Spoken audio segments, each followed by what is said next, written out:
Almost 1 year ago, the city of Somerville hung the familiar Black Lives Matter banner at City Hall. The banner was a show of support after the police killings of several young black men across the country. Recently, the city also hung a banner at its police headquarters to honor the fallen officers in Baton Rouge and Dallas. Last week, Michael McGrath, president of the Somerville Police Employees Association, sent Mayor Curtatone an open letter asking that the Black Lives Matter banner be taken down out of respect for the police. The mayor responded quickly and firmly at a press conference shortly after receiving the letter. Now those two banners, they do not represent two competing thoughts. Standing up for minority populations and against racism and supporting the police officers who are sworn to protect and serve our communities, I mean, that should go hand in hand. We should have a culture of respect that flows in both directions. In fact, that respect is the foundation on which our civil society rests. Both of those banners are hanging for the same reason. And we know that too many people have died in a cycle of violence that needs to be stopped. It is a violence that tests us in every community, demanding we either come together or break apart. And let me be clear, communities cannot sit this conversation out. We have a responsibility as cities and towns across the country, as municipal leaders, as law enforcement, and to engage in this conversation.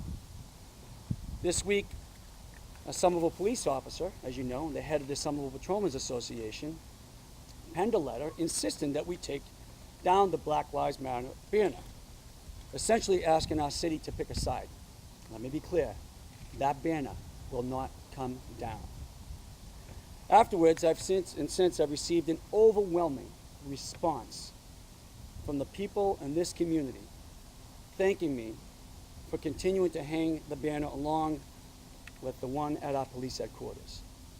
We've also heard from many of our own Somerville police officers that the letter sent by that one officer does not represent all their views on this matter, and that they were not consulted before it was penned.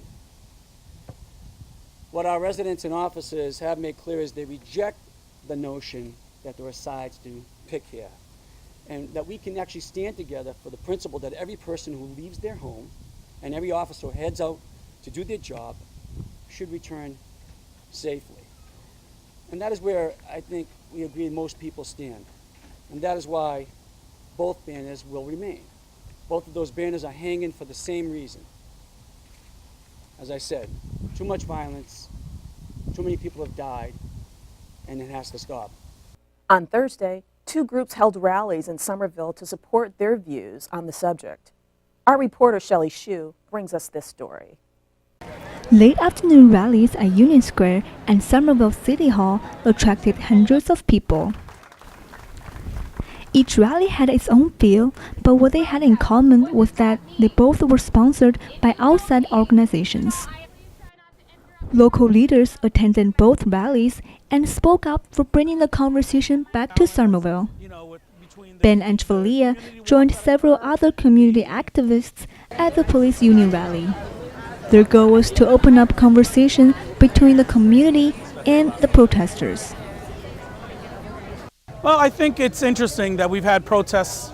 We have different protests happening, organized by different groups, but yet there's always one question that I keep asking.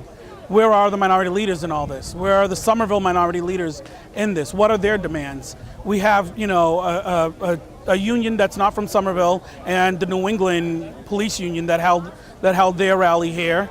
Then we also have a Black Lives Matter Cambridge rally down in Union Square.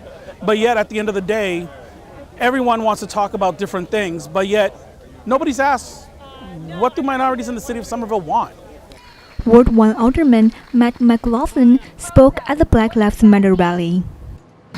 Like I said, I'm here. I want to support the movement. I want to be a part of this. I want to bridge gaps. I'm not here to pick sides. I'm not here to draw a line in the sand. I want to erase the line in the sand. I am going up with a few other people. We are going to City Hall because there's another group of young activists up there who are getting involved. If they let me speak. I'm going up there to talk to them and try to engage in dialogue with people, because I do believe that we have to build these bridges. This issue is tearing this country apart, and something has to change. So I'm here for you, and I'm here for everyone, and I hope we can build a better future. Thank you. It is unclear how much support the union demand to remove the banner has among Somerville's rank-and-file police officers. According to city observers, the Somerville Police Department was represented by approximately 7 members. Once the protests are over and all the media attention falls away, it will be up to the police, the city, and the residents to create stronger communication and understanding within Somerville. You know, luckily, a lot of people here I know, and a lot of people I know everyone else that's here too. So it is one of those things that we're going to continue some of these dialogues on our own. I think some of it is that we should have real community dialogue about this, and maybe it's instead of these being one day 2-hour event. Once having a 2-hour event for a couple of days or a couple of weeks or whatever that is, and really discuss the problem, and then say what are the things okay, we've talked about this, how can we make things better, and then have a list and say, okay, what do we want to work on from here, and really start to develop that. Too many people have died in a cycle of violence that needs to be stopped. It is a violence that tests us in every community, demanding we either come together or break apart. And let me be clear, communities cannot sit this conversation out.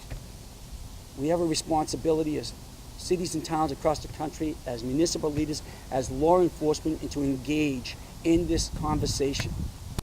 For Somerville Neighborhood News, I'm Shelley Xu. We wanted to know what residents thought about the banner question. Reporter Ciara Speller spent some time in Davis Square getting reaction. My basic argument, which I don't think I'll be the first person to say, is saying Black Lives Matter doesn't exclude other lives, the notion that other lives matter. Far from it. What it does is it says there's a group that's been marginalized, that's been targeted and profiled, and this is a way to call attention to that group's challenges in the past decades, hundreds of years. I teach history for a living, so this is part of my daily life to think about, and to have that be on a banner on City Hall, that seems like a good history lesson to me. The union president of Somerville asked that the Black Lives Matter sign that's hanging on the City Hall of Somerville be taken down, and that the sole focus be on the Police Lives Matter banner that's hanging at the police station in Somerville. So how do you feel about that? Well, I feel as if it's unfair, and blacks should have their say, and I feel like that sign is a way of getting the community together and showing that Black lives do really matter.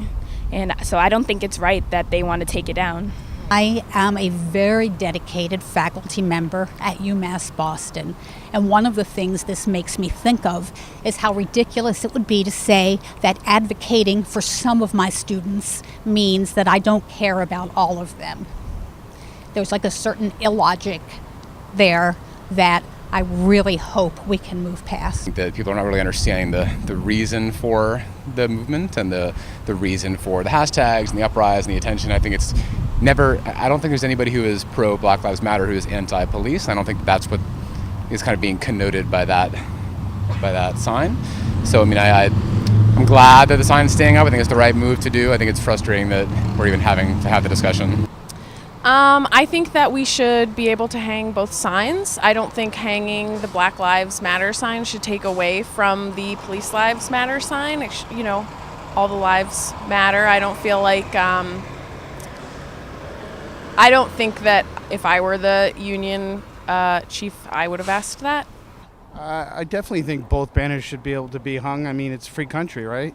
My old man was a police officer, so obviously I have great sympathy for police officers, but I definitely think that both should be able to be up. I was really proud when that sign went up that we live in a city where people understood how important it was, and that the distinction, who understood that there was a distinction, that the reason why we need a Black Lives Matter movement is not that all lives don't matter or that police lives don't matter. Clearly they do, but that for so long people didn't understand, that people are acting as if Black people matter less than other people, and that's horrible. I think of my own students and so many of my wonderful, brilliant, talented black students, and every time I see this, I think, my goodness, yes, their lives matter.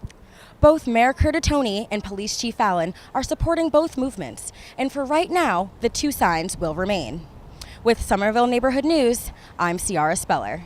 The city will continue a dialogue on race and community relations through a series of community conversations on race and racism this fall. Check the City of Somerville's website for a schedule of meetings.